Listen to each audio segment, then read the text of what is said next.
Так, друзья, не обращаем на свет моих тапочек, обращаем внимание на этот ножик. Ножик, да. Вот такой вот ножик. Вот таким с огнёчкой.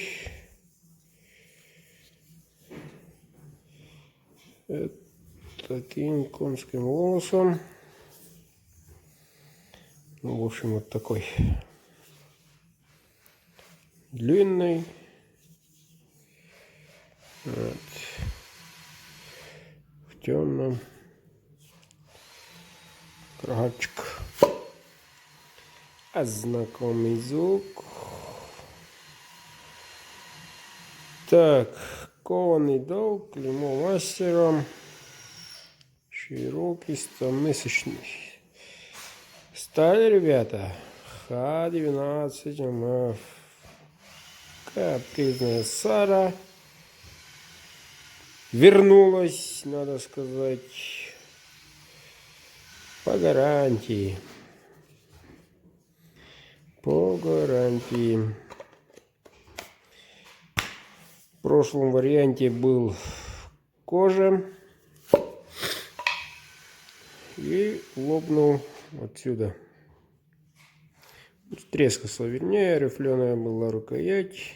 На канале есть, там внизу где-то. Вот, и там вот такие сдвиги стали. Хозяин отправил. Вот. Должен заметить, даже не поправил. Он, я в свою очередь смотрел, ну там поработали нечасто. Вот. И так использовали.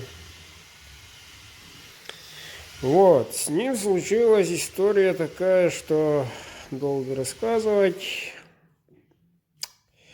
Вот, хозяин потревожил и успокоился. Вот. Как успокоился, так и создан был такой шедевр.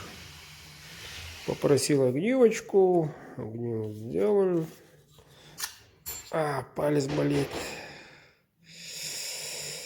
Вот, даже испробовал, чтобы гореть, не гореть. Вот так вот. Ну, в общем-то, свет суперский. Самому нравится. А редко мне что нравится. Смотрите, какие изящные линии. Как будто похоже на породистую лошадку перед стартом. Да я так, к слову. Итак, Арсен, вот твой красавчик долгожданный. Ждал. О, тревожил мастера, тревожил. А что получилось взамен? Смотри, какой красавчик. Я же говорил, всему свое время. Наступающим.